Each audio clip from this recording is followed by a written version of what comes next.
The year 2025 became a turning point in modern history, a year that would be remembered for a dramatic shift in the relationship between consumers and corporations. It was the moment when people everywhere realized that their wallets could speak louder than their words, and that every purchase was a statement about the world they wanted to live in. A sweeping wave of consumer boycotts hit major companies, shaking the foundations of industries that once seemed untouchable. This movement was triggered by a sudden political shift and the rollback of diversity, equity, and inclusion programs, policies that many believed were essential for a fair and just society. For countless individuals, this felt like a deep betrayal, corporations abandoning the social progress they had once proudly championed, leaving many to question their true values.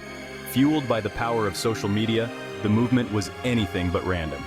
People organized rapidly, sharing information, strategies, and stories, all with the goal of holding companies accountable for their actions.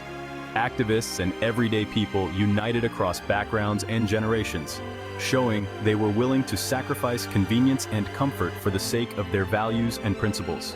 Boycotts targeted giants like Amazon, whose influence touched nearly every aspect of daily life, making the stand even more significant. Disney and Target also found themselves in the crosshairs, as people demanded more than entertainment and convenience. They wanted integrity and accountability. These actions signaled the dawn of a new era of consumer activism, where the public's voice could no longer be ignored by those in power. The message was clear and impossible to miss. Profits could no longer come before people and principles, and companies would be judged by their actions, not just their words. Consumers demanded more than just products or services. They wanted companies to stand for something meaningful, to reflect the values of the communities they served. By withholding their money, people reclaimed a sense of power in a system that often felt rigged against them, proving that collective action could drive real change. The boycott sent a powerful warning. Corporate reputation now depended on real, tangible action, not just empty promises or performative statements. In 2025, the public proved that silence and neutrality were no longer options for big business. Companies had to choose a side, and the world was watching to see if they would stand with the people or simply protect their bottom line. Amazon, the titan of online shopping, became ground zero for the boycott movement. This was a pivotal moment, as the company had long been seen as untouchable, a giant in the world of e-commerce that seemed to operate above the fray of public opinion. After scaling back its DEI initiatives, Amazon faced a fierce backlash. #Drop Amazon trended as activists urged shoppers to cancel Prime and support local businesses.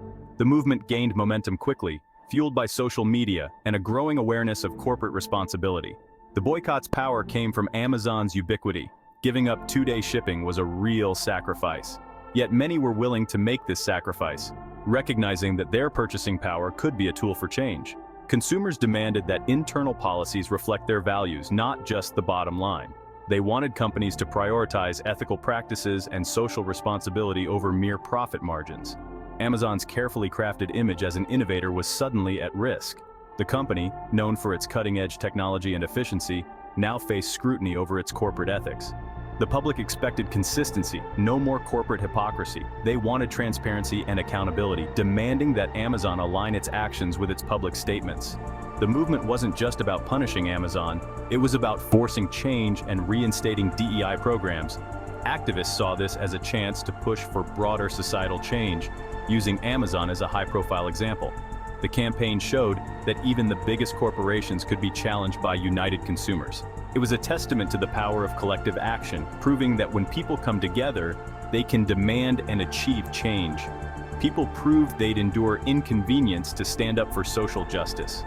This was more than a boycott, it was a movement, a call to action for consumers everywhere to consider the impact of their choices.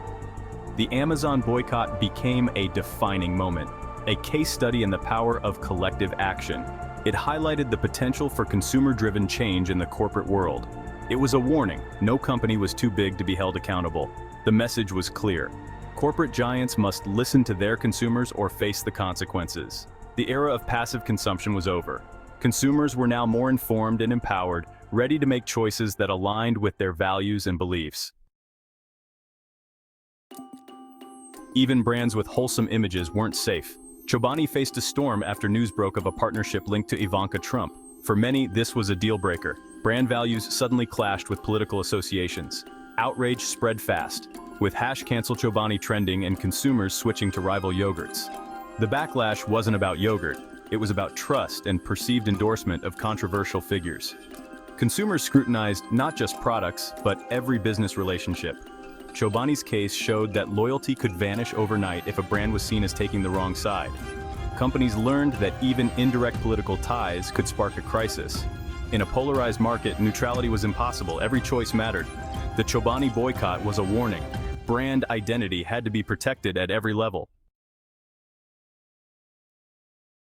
Disney's controversial decision to cancel Jimmy Kimmel's show sent shockwaves through the entertainment world, but the impact didn't stop there. What began as a programming shakeup quickly escalated into a cultural flashpoint, igniting a boycott that spread far beyond the boundaries of television and into the heart of American consumer life. For many viewers, this wasn't just about a late-night host losing his platform, it was seen as a blatant act of political censorship.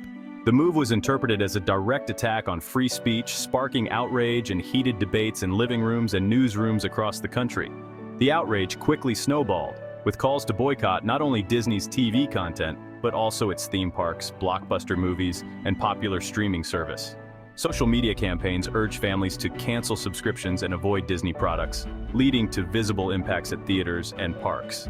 The movement didn't stop with Disney. Soon, the boycott expanded to include other corporate giants like McDonald's, Nestle, Target, and Walmart, all accused of quietly rolling back their diversity, equity, and inclusion initiatives under mounting political pressure. The People's Union USA, a powerful grassroots organization, stepped in to lead coordinated campaigns. Their rallies and press conferences galvanized communities, targeting brands that had become woven into the fabric of daily life.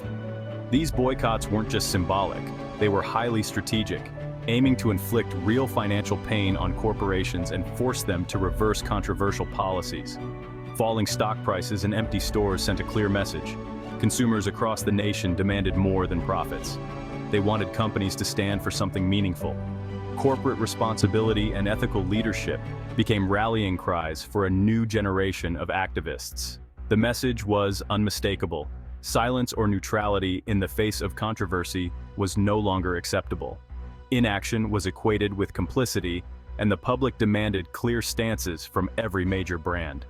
The era of corporate fence-sitting was officially over. Executives faced mounting pressure to take sides and articulate their values, or risk losing the trust of their customers.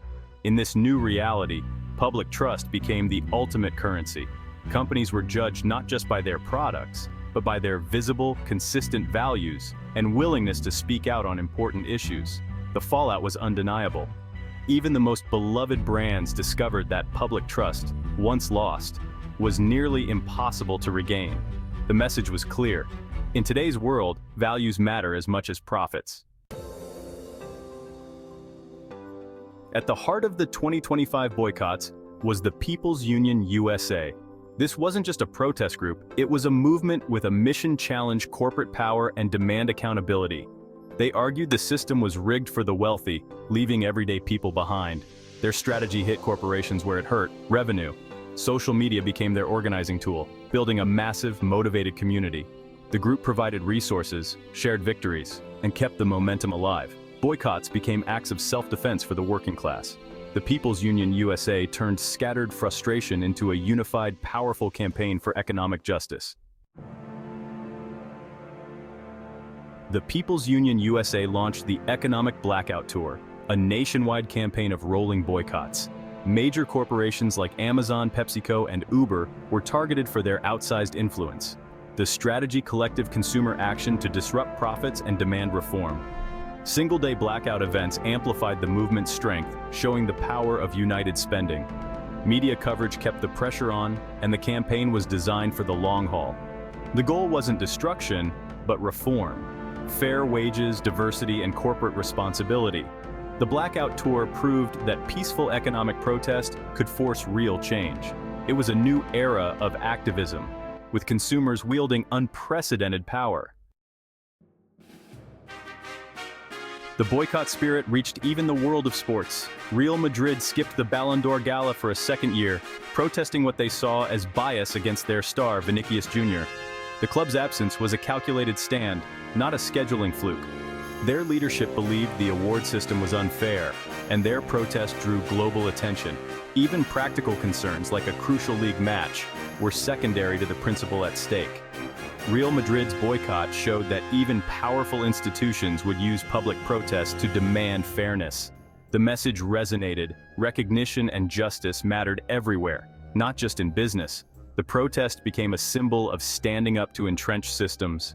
In 2025, even football clubs joined the call for accountability. The Ballon d'Or boycott proved that no arena was immune to the year's spirit of resistance. None of the 2025 boycotts would have happened without social media. Platforms like X and TikTok became the movement's digital headquarters. Hashtags like #DropAmazon and #BoycottDisney turned local outrage into global action in minutes. Activists bypassed traditional media, using videos and infographics to rally support and explain their cause. Social media made participation easy, clear instructions, alternative products, and a sense of community. Trending hashtags became public scoreboards, pressuring corporations in real time. Comment sections turned into battlegrounds for accountability. Social media transformed isolated frustration into a collective force. The lesson: a just cause, a clear message, and a hashtag could change everything. In 2025, activism was digital and unstoppable. The boycotts of 2025 were about more than single issues. They aimed to rewrite the social contract.